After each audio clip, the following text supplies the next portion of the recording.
Welcome to Let Me Fix This. Enjoy the video. You begin by launching Steam and opening Counter-Strike 2. This is where voice routes are chosen. Once in-game, go to Settings then Audio to pick the correct output and input devices. Why this matters is clarity and preventing echo. After selecting your mic, enable microphone use and choose whether you want push-to-talk or open mic. Pick push-to-talk if you want controlled transmission. Make sure Windows or Mac OS privacy allows microphone access, so Cs2 can actually detect the device.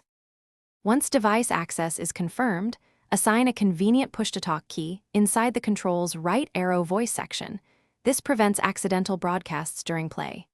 Next, tune the voice threshold and mic boost so teammates hear you without constant background noise. Use the built-in mic test to measure loudness.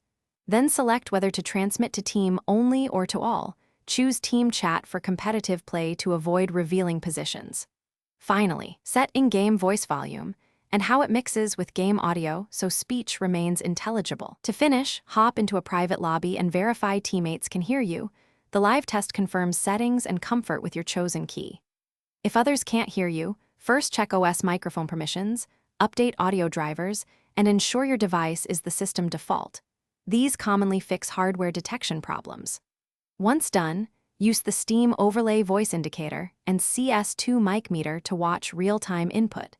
If levels register but voice is silent, switch input devices or restart Steam to reset the audio pipeline.